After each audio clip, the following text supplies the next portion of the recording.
¿Qué tal? ¿Cómo le va? Bienvenidos a esta nueva edición de Diálogo Político, Fernando, en que vamos a analizar un tema que es crucial para una sociedad: la economía argentina desde 1983 hasta la fecha. Vamos a hablar del ámbito del Parlamento Nacional y la actividad en el Congreso de la Nación, porque hay una ley que envió el Poder Ejecutivo, la Ley de Hábitat, que ya se discute en la Cámara de Diputados. Y como tema nacional, la situación financiera, la situación presupuestaria del Hospital de Pediatría Garrahan. ¿Qué pasa entre la Nación y la Ciudad de Buenos Aires? Vamos a presentar entonces el informe que está vinculado con la situación económica del país, lo que vivió la Argentina desde 1983 hasta hoy.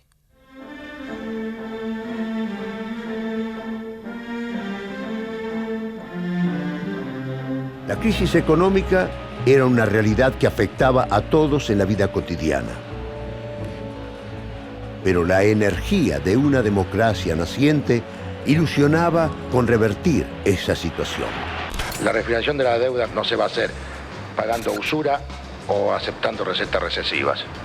El trípode sobre el cual se asienta la política económica del gobierno es reactivar la economía, aumentar el salario real y combatir la inflación.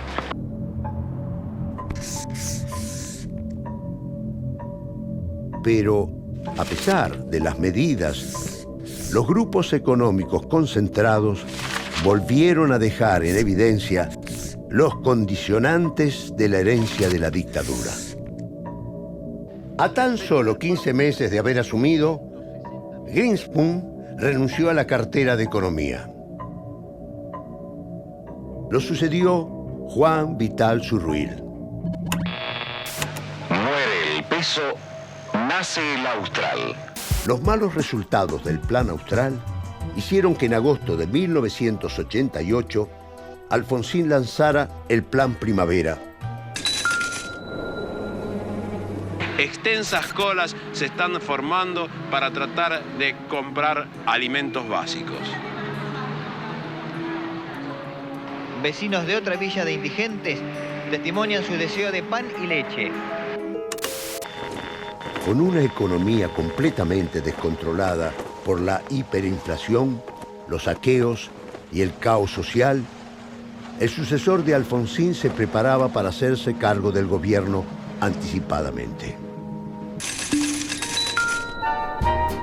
Un gerente de la multinacional Bunge y Bor, al frente de la cartera económica, y Álvaro Alzogaray, el dirigente liberal y exfuncionario de varias dictaduras, como encargado de renegociar la deuda externa. Pero pasada la celebración protocolar, la crisis inflacionaria desafió al nuevo gobierno. Ante una nueva hiperinflación, el gobierno asumió la decisión de abandonar el plan productivista con que había asumido. Menem designó a Domingo Cavallo como ministro de Economía para profundizar el modelo económico que se venía insinuando y dar comienzo de manera explícita a la etapa neoliberal. Se está votando la ley de convertibilidad del Austral. Desregulación, privatización de los servicios públicos, endeudamiento internacional para mantener el modelo y el desmantelamiento del aparato productivo. Eran los ejes del nuevo plan económico ideado por el FMI y economistas reunidos en lo que se conoció como el Consenso de Washington. La presidencia de Menem terminó con una profunda crisis social. Lo sucedió Fernando de la Rúa, al frente de la alianza que estaba formada por políticos de distintos partidos. Las dificultades para contener los conflictos sociales y encontrar el rumbo económico llevaron al gobierno de la alianza a convocar al exministro de Economía, Domingo Cavallo. El 19 de diciembre de 2001, la población salió a desafiar las medidas del gobierno de la alianza que, en definitiva, eran la continuación de un modelo impuesto por la dictadura militar. El 2 de enero, Eduardo Duhalde fue designado por la Asamblea Legislativa para concluir el mandato de De la Rúa. Su gobierno eliminó las cuasimonedas y salió de la convertibilidad mediante una fuerte devaluación. Parecíamos un país de tercera y parecíamos una sociedad rendida. Le pagamos al fondo y le dijimos adiós. Estamos recuperando nuestra dignidad y nuestra capacidad de decidir. En marzo de 2008, y tan solo a 3 meses de asumir, el gobierno de Cristina Fernández de Kirchner anunció una de sus primeras medidas, la resolución 125. El conflicto duró 4 meses y cerró con el voto negativo del vicepresidente de la República en contra de la política del propio gobierno. Que la historia me juzgue. Mi voto no es positivo. Afirmativo. Se declara de utilidad pública y sujeto a expropiación el 51% del patrimonio de YPF. El intento estatal de recuperar la soberanía económica sobrevoló el gobierno de Néstor Kirchner y de Cristina Fernández. Fue el telón de fondo de una serie de conflictos que dejaron al descubierto las presiones y dificultades del Estado cada vez que intentó traccionar los intereses y las ganancias de los grandes grupos y corporaciones económicas. Pero que le agregue valor aquí, en nuestro país, para dar más trabajo todavía.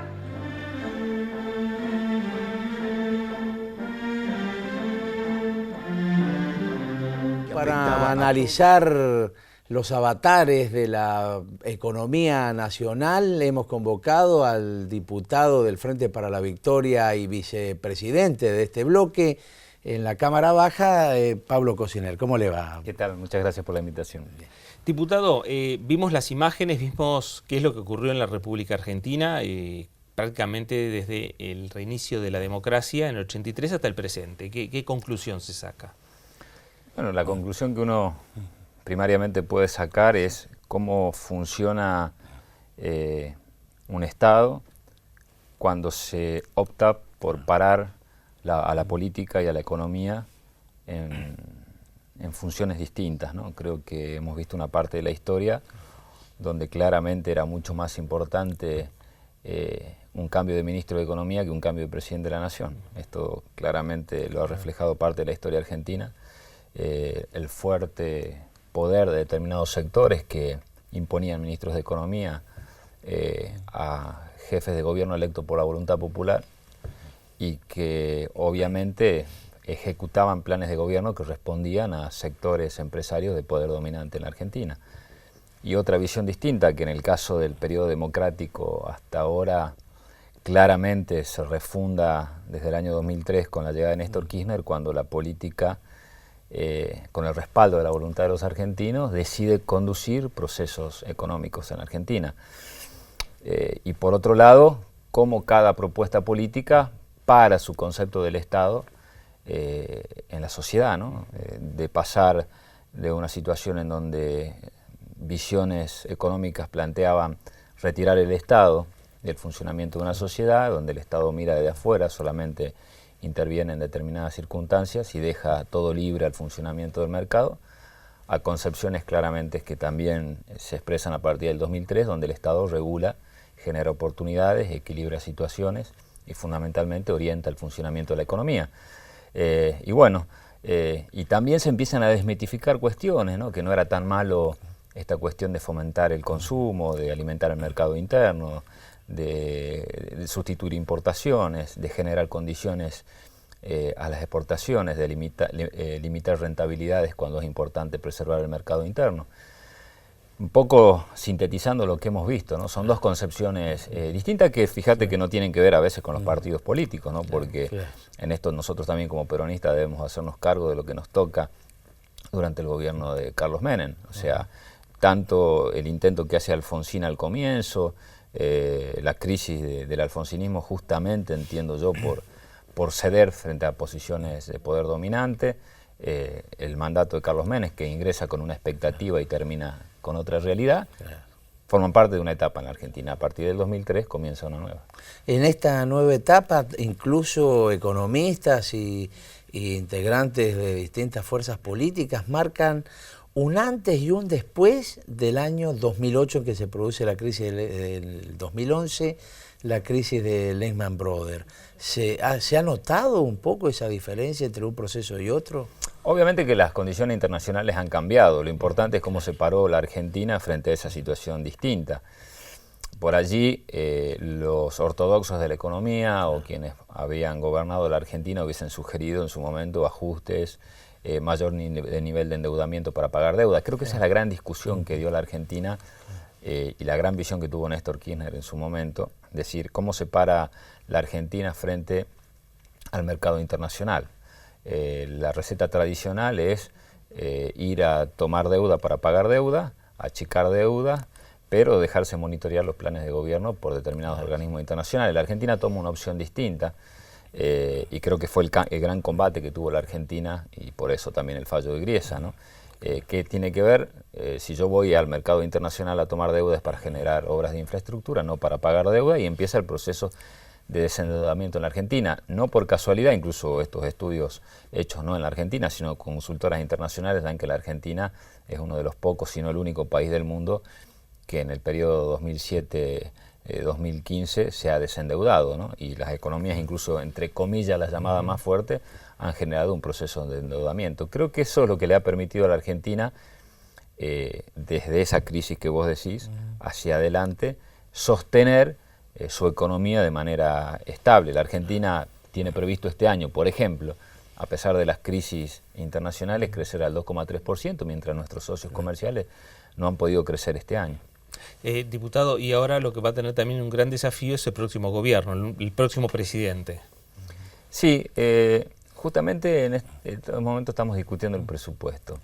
Y uno de los planteos de la oposición es por qué nosotros tratamos ahora el presupuesto, sino si este presupuesto no sirve para cualquier gobierno. O sea, como que nosotros tendríamos que tratar un presupuesto abstracto, ¿no? Un presupuesto que sirva para todos.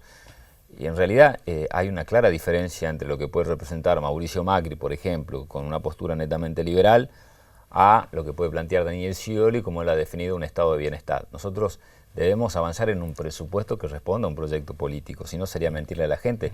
No es posible que el Congreso apruebe un presupuesto que sirva para cualquier gobierno, que es un poco la demanda de la oposición, decir, bueno, si después del 10 de diciembre va a haber un nuevo gobierno, tenemos que aprobar un presupuesto, o no aprobar nada, o aprobar un presupuesto que sirva para todos, pero eso no responde a la realidad. Creo que la gran ventaja que va a tener el gobierno que viene es que este traspaso institucional no va a ser en el marco de una crisis profunda como estábamos acostumbrados los argentinos.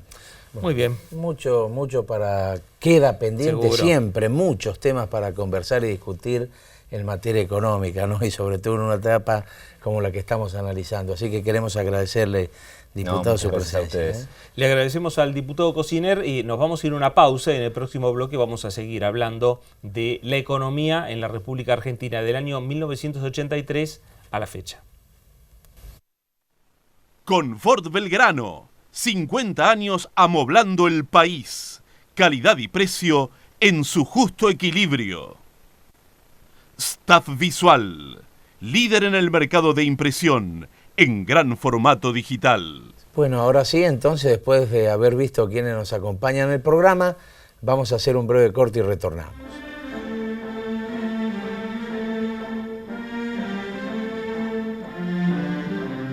Continuamos en Diálogo Político en este segundo bloque analizando el tema de la economía desde el retorno de la democracia hasta nuestros días, y para ello tenemos como invitados a la diputada Alicia Siciliani del Partido Socialista de Santa Fe y a Claudio Lozano de Unidad Popular de la Ciudad de Buenos Aires. Bueno, ahí vimos en el informe por dónde pasó la República Argentina, que fue de derecha a izquierda, de izquierda a derecha, pasaron muchas figuras que hasta habíamos olvidado y que las recordamos en muy pocos minutos. ¿Cuál es el primer análisis que uno puede hacer desde el punto de vista económico? Bueno, la verdad que la primera reflexión es que si uno ve esta historia reciente de los argentinos y ve la situación de los trabajadores, porque si uno se para a mirar cómo viven los trabajadores y cómo viven los hijos de los trabajadores, puede tener una referencia de cómo es el país. Y desde los años 80, donde empieza este análisis, no paró de crecer el trabajo informal. Empezamos a crecer y a pesar de los cambios en las políticas, el trabajo informal es un número muy importante de trabajadores. Hemos tenido en los 90 la desocupación tremenda de llegar al 25% de los trabajadores desocupados y hoy tenemos una porción de la población también con muchos problemas de empleo y muchos problemas de empleo precario e empleo informal. Y en este siglo XXI le tenemos que agregar al análisis el empleo ilegal, no solo porque no está registrado, sino porque está vinculado el ingreso a actividades delictivas. Creo que tenemos que abordar esta complejidad y tenemos que tener la capacidad de los argentinos de preguntarnos profundamente cuáles son las medidas que tenemos que tomar para hacer estos cambios estructurales en un modelo de desarrollo. Que evidentemente estos años que entran en este análisis, obviamente que tenemos etapas muchísimo mejores que otras, pero que esa mejoría no soluciona los problemas estructurales. ¿Cuál es la mirada de Claudio Lozano? A mí me parece que hay que dividir las etapas en una etapa muy grande que va desde el comienzo de la dictadura hasta el 2001, en donde lo que rige fundamentalmente la Argentina son los criterios de la apertura, tanto financiera como comercial, la desregulación, las privatizaciones, y donde lo que se afirma es un régimen de especulación financiera, deterioro de la inversión productiva, consecuentemente desindustrialización, desarticulación del aparato estatal vía privatizaciones y demás, y en ese proceso lo que hay es un proceso muy grande de empobrecimiento de la sociedad argentina, crecimiento de la pobreza de manera significativa y, como bien decía Alicia, un cambio muy brutal en materia laboral que implica la reducción de los asalariados formales en blanco y el crecimiento superlativo del trabajo informal o de los asalariados no registrados. Eso colapsa. En ese proceso hay una clave que recorre todo eso, que es el aumento del endeudamiento externo de la Argentina y que es la clave de la organización del régimen de la especulación financiera en el país.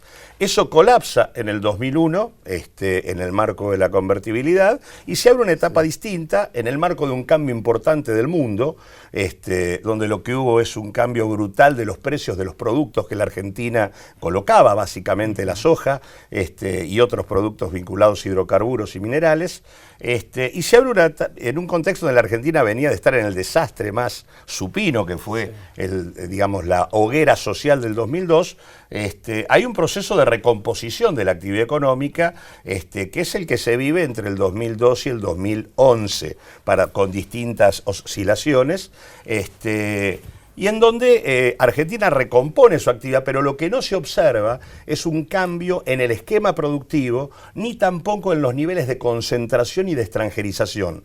Todo lo contrario, el patrón productivo se mantiene tal cual está, la concentración se agrava, la extranjerización también, y consecuentemente el impacto en términos sociales hace que tengamos hoy una situación donde en la Argentina el ingreso promedio de la población trabajadora son 6.500 pesos, el 50% gana menos que eso, la canasta familiar en la región metropolitana está en el orden de los 15.000 pesos para una familia tipo, y tengamos prácticamente los mismos niveles de pobreza que teníamos a finales de la convertibilidad. Es decir, a pesar de la recomposición de la actividad económica, nosotros no resolvimos la problemática social, y el problema es que además hemos ingresado en una fase de estancamiento que tiene que ver con no haber podido modificar el patrón productivo ni quiénes son los que determinan los niveles de inversión en el país. Es decir, que desde el punto de vista económico-social, tomando los años del kirchnerismo, tomando el periodo de Néstor Kirchner más el periodo de Cristina Fernández de Kirchner, hay que dividirlo.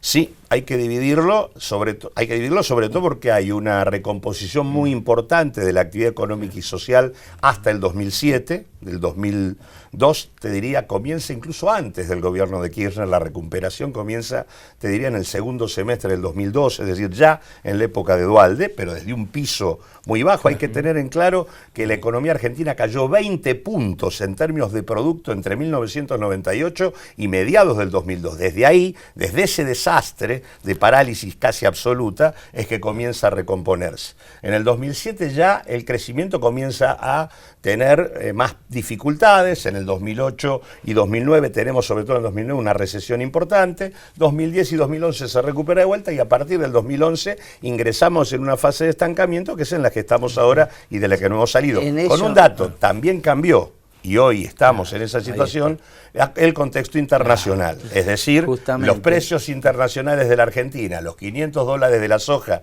desaparecieron, los $100 de los hidrocarburos son hoy 40, digo, hay un cambio muy significativo que indudablemente, del mismo modo que impactó antes de manera favorable para la recuperación, hoy impacta de manera negativa en el funcionamiento de este esquema económico de la Argentina. En eso entonces ha tenido que ver la crisis internacional, digamos. Sí, obviamente, nunca podemos dejar de evaluar el contexto externo cuando evaluamos la situación de Argentina o cualquier otra economía. A mí me parece también que tenemos que poner sobre la mesa el tema de la estabilidad macroeconómica. Y el primer periodo al que hacía referencia de Néstor Kirchner, Claudio con claridad, estaba enmarcado dentro de la estabilidad macroeconómica. Cuando perdimos esa estabilidad, es muy difícil la planificación económica, es muy difícil la toma de decisiones de los actores que juegan en el desarrollo, y creo que eso, como argentinos, ni de derecha ni de izquierda, la estabilidad macroeconómica la tenemos que consensuar.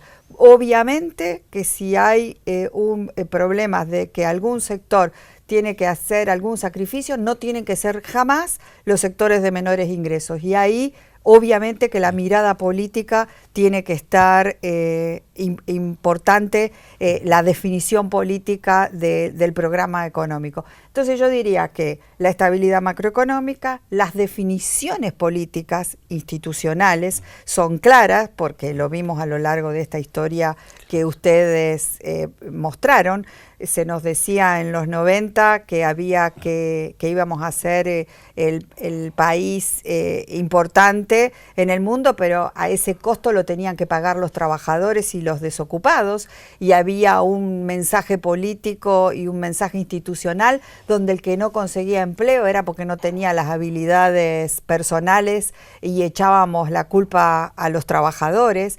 Nos endeudamos y no supimos ¿para qué nos endeudamos? Porque se dilapidó, y yo me acuerdo pero perfectamente cuando nos endeudábamos con el BID para hacer cursos de capacitación a trabajadores que el sistema productivo no los necesitaba. Claro. Jamás podés prever una capacitación laboral si no tenés un proyecto productivo que esté demandando esto, y nos endeudamos y cerramos las escuelas técnicas. Ahora, esas son las grandes cuestiones políticas que tenemos que poner sobre la mesa en el debate. Y digo, el contexto internacional es más desfavorable que en la primera etapa del gobierno de Néstor Kirchner, pero no es un contexto que a la Argentina le impida tener un plan de desarrollo armónico. Y creo que todavía tenemos la dirigencia política argentina que tener la capacidad de acuerdos básicos y respetos institucionales y políticos para abordar esta nueva etapa del desarrollo que iniciamos en la Argentina. Ahora, diputada, también eso, lo que usted está planteando, marca los desafíos que van a tener o que ya tienen los 6 candidatos presidenciales. No tenga duda, y me gusta hablar de los desafíos del futuro y de los candidatos presidenciales que vienen, porque la etapa de Néstor y la etapa de Cristina nos gusta, no nos guste, pero es una etapa que se cierra en pocos meses más. Lo que tenemos que mirar es para el futuro. Algunos datos que me parecen centrales. Si uno toma el periodo 2003, 2013, 2014, esta última década, la Argentina acumuló en su comercio exterior 154.000 millones de dólares. Es decir, es una base de acumulación, era una base de acumulación muy significativa que hubiera permitido poner en marcha inversiones y cambio productivo como hubiéramos necesitado, habida cuenta del contexto internacional favorable. En ese mismo periodo nosotros pagamos deuda neta, contante y sonante, más que nunca, ¿no? En términos netos, la Argentina pagó más de 64.000 millones de dólares durante ese periodo. Al mismo tiempo tuvimos una fuga de capitales que supera los 100.000 millones de dólares y tuvimos una remisión de utilidades al exterior por parte de las empresas transnacionales por más de 40.000 millones. Si ustedes suman, en realidad, por vía de la fuga de capitales, la remisión de utilidades y el pago de deuda pública, nos comimos toda la acumulación de divisas que la Argentina tenía.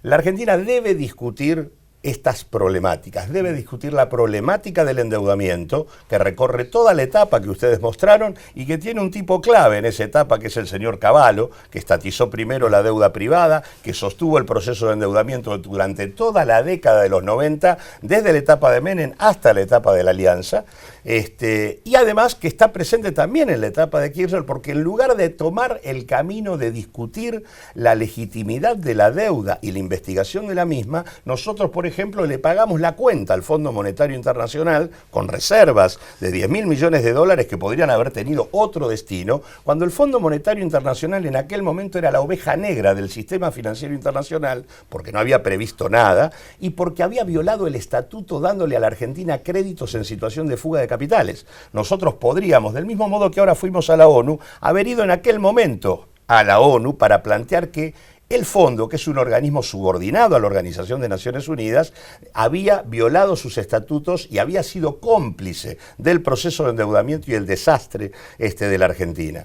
Esta discusión es una discusión clave. Como es clave el tema del tratamiento del capital extranjero, no pueden las empresas extranjeras de cada 10 dólares que apropian llevarse 7, y como es clave discutir cómo los principales capitales de Argentina no fugan sistemática y permanentemente lo que apropian aquí al exterior. Ese debate, que es la regulación pública sobre los capitales más concentrados, es el debate central para el horizonte de desarrollo del país. Bueno, muy seguramente bien. Es un tema apasionante, es un tema apasionante, no tenemos tiempo. Y mucho más que habrá quedado en el tintero para discutir sobre el tema de la economía argentina. Pero bueno, se nos acabó el tiempo y queremos agradecerle la presencia en el programa de Diálogo Político. No, gracias a ustedes. Nosotros, antes de ir al corte, vamos a ver quiénes nos acompañan en el programa. El lugar que más nos gustó fue Tierra de Dinos. Y porque está muy bien hecho. Respiran, cómo se mueven. Mi lugar favorito fue el acuario. Por los peces. El lugar que más me gustó fue el de los pueblos originarios. Es la fábrica de sonidos. Mi lugar favorito es la nave de la ciencia. Es el espacio de Paca Paca. Todo está buenísimo, porque cada cosa se hace interesante. El futuro es tu lugar. Tecnópolis. Futuro para siempre. Abierto de miércoles a domingo, de 12 a 20 horas, entrada libre y gratuita.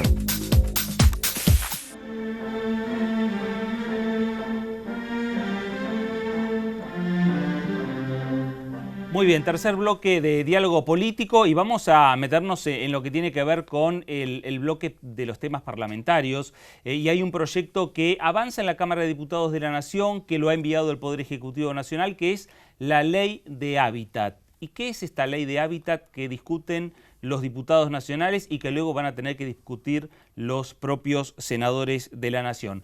Estamos junto a Luciano Scatolini, él es director de Procrear. Gracias, escribano, por acompañarnos. Gracias por la invitación. ¿Por qué la importancia de esta ley que está enviando el Ejecutivo?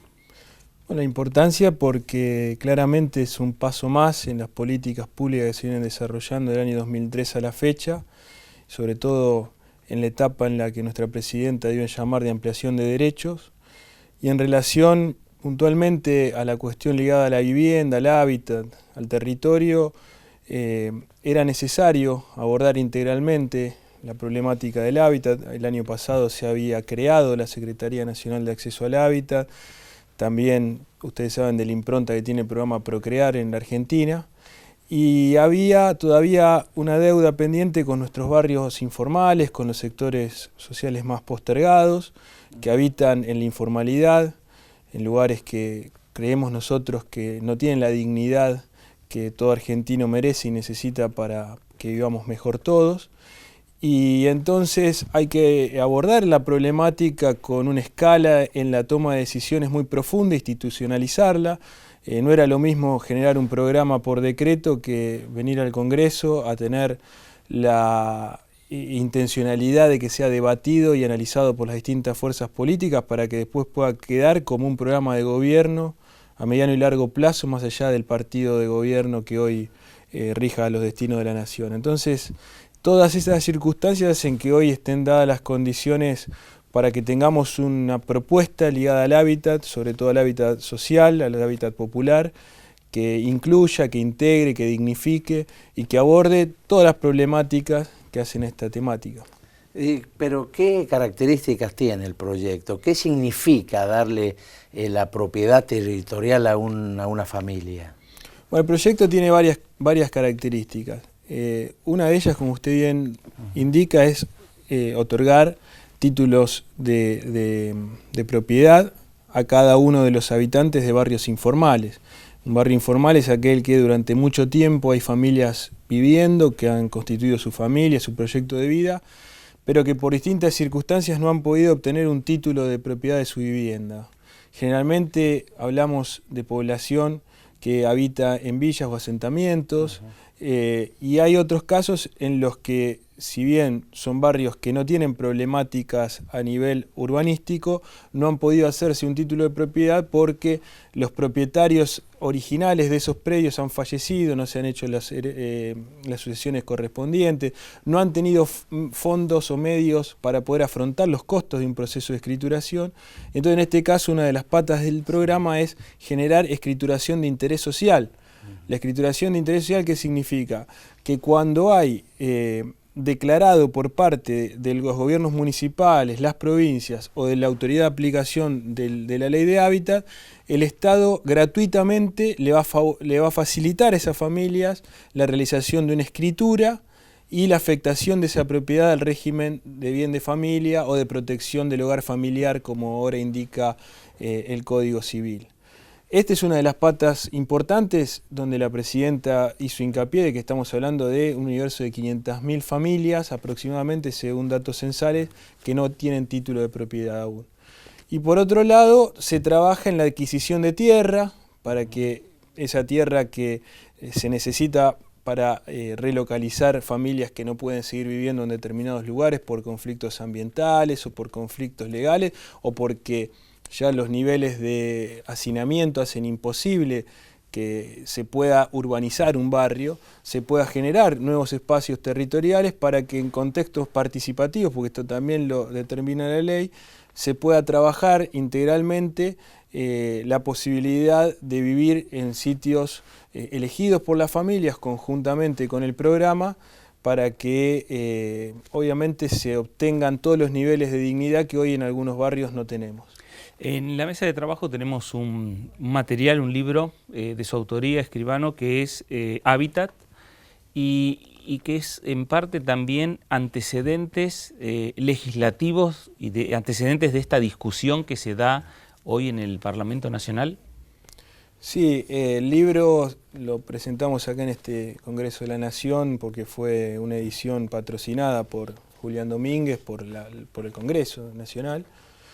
Y tiene que ver básicamente con la experiencia que habíamos generado en la provincia de Buenos Aires allá por el año 2012, cuando en el mes de noviembre del 2012 se sancionó en la provincia de Buenos Aires la ley 14449, que es la ley de acceso justo al hábitat. Una ley absolutamente transformadora, revolucionaria podríamos llamar en temáticas territoriales y en los temas sociales que a nosotros nos preocupan. Y el libro lo que hizo fue dar cuenta de ese proceso de trabajo en el que intervinieron organizaciones sociales, colegios profesionales, luchadores históricos por la tierra y por la vivienda, y por supuesto la institucionalidad a partir del Congreso Provincial, para lograr en un marco de mucho consenso. Antes de iniciar el programa ustedes me decían si creería que esta ley va a salir este año. Yo digo, no tengo ninguna duda, porque no hay ningún argentino de buena fe, más allá del color político que tenga, y ni siquiera hablo de legislador, el argentino de buena fe que no quiera pensar en cómo le damos un cachito más de dignidad a un hermano, un vecino, a alguien que con su esfuerzo se ha hecho su casa, que necesita seguir mejorando y que esa mejora del hábitat, que sin duda es una necesidad y es un derecho que tienen todos los habitantes de nuestro país, va a redundar también en beneficios indirectos o directos en algunos casos, no solo para los lugares cercanos a los barrios informales, sino también en mejorar las condiciones de cohesión social que necesitamos para vivir también con paz, con armonía y con posibilidades de tener esperanza, ¿no? Porque el hábitat es un marco claro que nos hace despertarnos todas las mañanas sabiendo que podemos llevar a nuestros hijos a la escuela, que tenemos un centro de salud cerca si tenemos un problema de enfermedades, o que podemos recurrir al transporte público, o que van a recoger los residuos que todos los días las familias necesitan descartar, y que sobre todo a la noche cuando el frío empieza a pegar en invierno, va a haber un techo para guarecernos y obviamente darles el abrigo que necesitan, sobre todo los más chicos y los ancianos. Sí, usted hablaba de que la ley va a tener, se refiere fundamentalmente a al hábitat de barrios informales, ¿también va a alcanzar a las tierras de campesinos en el interior del país? Sí, es buena la pregunta, sí. Es algo también novedoso esta ley porque involucra los sectores periurbanos, digamos los sectores que son áreas complementarias a los centros urbanos. Pensemos la población argentina, hoy el 91% vive en ciudades, o sea, son población urbana.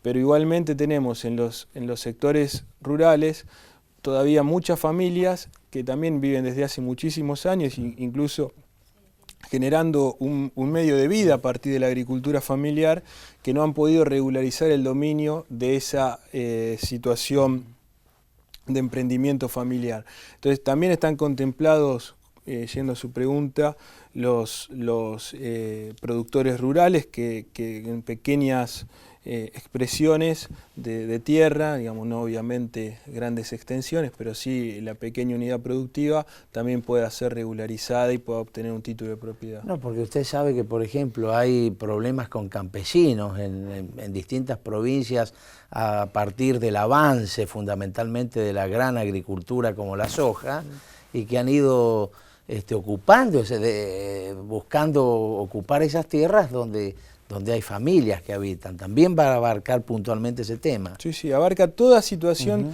de tenencia o posesión de la tierra, más precisamente, que no ha logrado obtener la formalidad de un título de propiedad. Y bueno, obviamente sabemos que los grandes dramas están más que nada en los centros urbanos, pero que la periferia, en base a actividades productivas, ligadas incluso al sostenimiento de la familia, porque la agricultura familiar es fundamental para eso, también merecía una protección que llega también en el marco de este proyecto de ley, que también se complementa con la Ley de Acceso Justo al Hábitat de la Provincia de Buenos Aires, porque en esta ley, por ejemplo, se busca poner un límite a todo lo que es la competencia en el periurbano o en las áreas rurales, con actividades ligadas al desarrollo inmobiliario, barrios cerrados, countries y demás, que en el marco de estas leyes se encuentra un límite porque sabemos que la necesidad de suelo para producción de alimentos no puede ser suplantada por desarrollos inmobiliarios. Muy bien, escribano Scatolini, le agradecemos la presencia. Una ley que en definitiva van a discutir los legisladores nacionales, que ya están discutiendo los legisladores nacionales, y que es dar a la población o un sector de la población derechos que están en definitiva inscriptos también en la propia Constitución Nacional, donde hablan de la dignidad y hablan de una vivienda como la gente, ¿no? Un proyecto para dignificar a la gente, seguro. Indudablemente que es propietaria de una tierra, pero no tiene la escrituración, digamos, seguro, para que demuestre esa propiedad. Así que un proyecto muy interesante que ha ingresado a la Cámara de Diputados y que va a comenzar a ser debatido en los próximos días. Antes de irnos al corte, vamos a recordarle cuáles son las vías de comunicación con nuestro programa. A través de Facebook y de YouTube, Diálogo Político, y por Twitter, Político Diálogo. Y también queremos agradecer al canal 8 de Bernal, que semana tras semana transmite el programa Diálogo Político. Gracias, escribano, muy amable. Gracias a ustedes. Ahora sí, vamos al corte y enseguida seguimos con más Diálogo Político.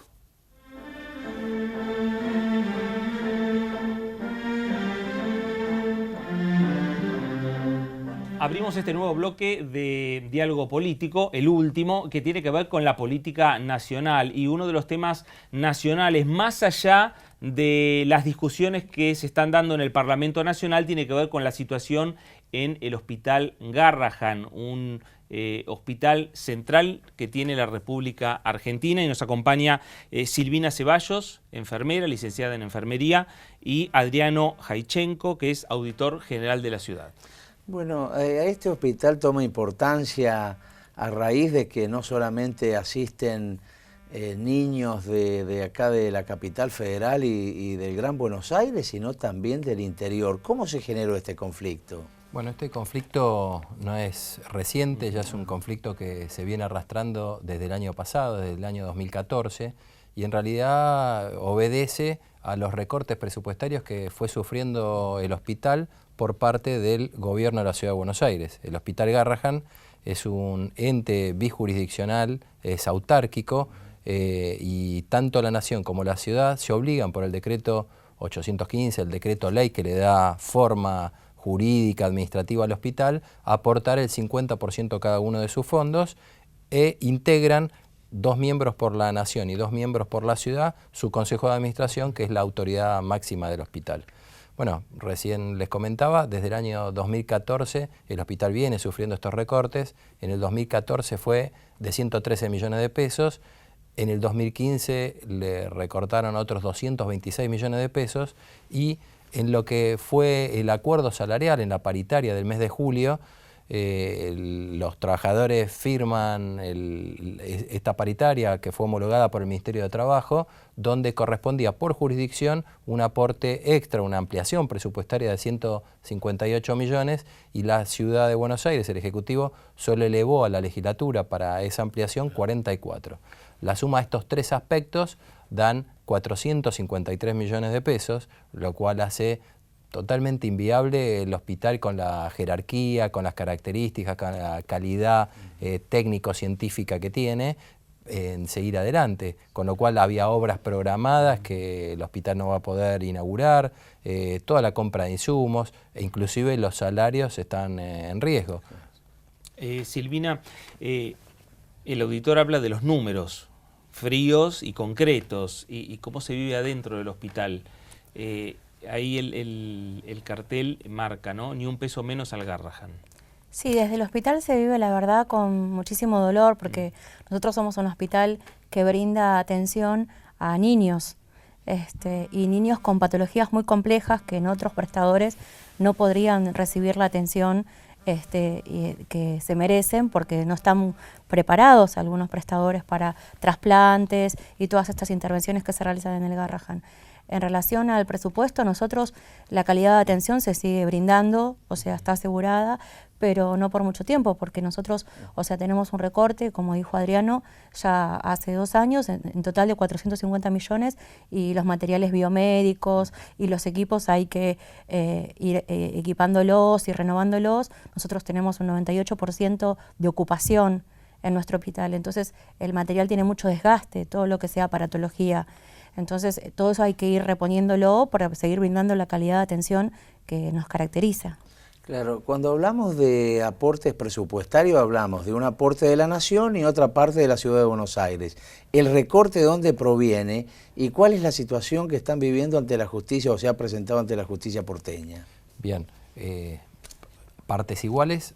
Cumplimiento de la Nación, perfecto, en tiempo y en forma, va haciendo las transferencias de las partidas presupuestarias para que el hospital funcione normalmente, y la ciudad con estos recortes que comentábamos. Bueno, ya ocurrió en el pasado esto por parte de la ciudad, y hubo juicio llevado adelante por los profesionales del Garrahan que le significaron a la ciudad un fallo firme en el año 2011 y tuvo que hacer aportes del mismo estilo que lo que está ocurriendo ahora y tuvo que pagarlos. Se le embargaron bonos primero, cuando se confirmó el fallo, la ciudad tuvo que pagar. ¿Qué hizo en una trampa, diríamos, administrativa a la ciudad? Del presupuesto que emana de las propias autoridades del Garrahan, en vez de enviar ese presupuesto en esa forma a la legislatura, le hace un recorte previo. Cuando se judicializó y se ganó, el Ejecutivo de la ciudad enviaba el presupuesto a la legislatura tal como quedaba conformado por el Garrahan. En este caso no, lo recorta previamente, desfinancia el hospital y lo envía. Con lo cual, lo que se está estudiando, y hoy realmente fue promisoria la reunión que hubo por nuestra parte, los jefes de servicio, las autoridades del hospital, los enfermeros, todos los trabajadores, en el ámbito de la Comisión de Salud de Diputados, donde realmente el pleno de todos los integrantes de la comisión se solidarizaban con la situación, se involucraban y prontamente quieren encontrar una manera de colaborar, ya sea desde la propia comisión, viéndolo en términos jurídicos, cuál puede ser la forma de accionar. Todo esto es reciente, con lo cual se está estudiando la mejor forma de poder atacar el problema de fondo. Más allá que en este momento, digamos, político de la República Argentina, no hablando del tema de las elecciones, ¿no? Para no generar que esto pueda estar involucrado con el tema electoral, pero sí en las discusiones que se dan tanto en el Congreso como en la legislatura de la Ciudad de Buenos Aires de los presupuestos para los próximos años, es decir, para el año 2016. ¿Es el momento en el cual se tiene que discutir esta posibilidad de ponerse, digamos, en orden las cuentas del Hospital Garrahan? Bueno, lo que termina de hacer eclosión a toda esta situación fue el 27 de agosto el recorte en la partida, en la ampliación de la partida salarial, que fue hace 15 o 20 días. Eso empujó muchísimo la situación a un conflicto porque en realidad el hospital se ve en la disyuntiva de tener que inaugurar, que está pronto a ser inaugurada, el nuevo centro de atención integral del paciente oncológico con 90 camas, o pagar salarios, o terminar obras que tiene programadas hacia adelante, con lo cual el momento para nosotros, como usted bien dice, es un momento político, pero es un momento político que también puede servir para aclarar dónde está cada uno, qué modelo de Estado quiere y para qué sirve el Estado. ¿Cuál es la explicación que reciben del gobierno de la Ciudad de Buenos Aires para ese recorte presupuestario? Sí. A lo largo de estas 2 semanas, que es cuando lanzamos la primera conferencia de prensa y pusimos esto en palabras y se lo transferimos a la comunidad para que todo el mundo conozca cuál era la magnitud del problema, fueron teniendo distintas consideraciones hacia el problema. La primera fue que en realidad en el Garrahan solo se atendían un 15% de pacientes de la ciudad, lo cual nos pareció una barbaridad. Rápidamente cambiaron el discurso. Nosotros planteamos que esto era casi xenófobo, que era discriminador. La Ciudad de Buenos Aires se nutre en su presupuesto en mucho, y recién lo comentaban los diputados, la verdad que no, con gran alegría escuchamos esas palabras, de todos la gente de las provincias del resto del país que viene, hace el gasto, usa el conurbano bonaerense y demás como lugar, dormideros, y viene y trabaja y consume y hace turismo en la Ciudad de Buenos Aires, con lo cual no entender la magnitud de este problema en un hospital que además fue donado, las tierras por tierras fiscales eran de la Nación, toda la construcción la aportó la Nación y la ciudad tiene que ordenar sus números para aportar ese 50%. Ese fue el primer comentario. Luego, lo que planteaban es que en realidad nunca habían hecho un recorte, quedó demostrado, por supuesto que sí, y el tercer concepto que planteaban era que la inflación se había comido el presupuesto, y cosa que tampoco es real porque el presupuesto se presenta con un año de anticipación y nunca llegó a ser ejecutado porque no llegó. Y Silvina, ¿cómo lo viven ustedes ese razonamiento que se planteó desde el gobierno de la ciudad, teniendo en cuenta que serían ustedes quienes tendrían que pedir el documento para saber dónde tienen su lugar de residencia, ¿no? En definitiva. En realidad, hoy por hoy en el hospital no se discrimina a nadie y queremos seguir con esa política. Creo que, como bien muchos de mis compañeros dicen, nosotros somos la expresión de las políticas públicas. Nosotros en cada accionar que hacemos, en nuestro desempeño profesional día a día, estamos ejecutando políticas públicas que se delinean quizás a nivel macro y nosotros las ejecutamos en lo micro, pero esto, o sea, en algún momento va a repercutir en nosotros también. Creo que el que elige trabajar en un hospital público, elige trabajar en un hospital público porque también tiene una idea de ciudadano y una idea de derecho, y en este caso estamos hablando de niños ciudadanos de derecho. Bueno, la situación está planteada, Fernando, Sí. realmente un tema candente, tomado estado público ya nacional, el recorte presupuestario de este hospital al cual acuden niños, no solamente, como insisto desde el principio, de la provincia de Buenos Aires, de la capital, sino de todo el país, que se van a ver afectados por esta medida que ha tomado la jefatura del gobierno porteño. Nos vamos a ir, nos vamos a reencontrar la próxima semana y simplemente nos quedamos con el eslogan, ni un peso menos al Hospital Garrahan. Antes de cerrar el programa, vamos a ver quiénes nos acompañan.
Muy bien, ahora sí, nos despedimos y nos reencontramos en una semana.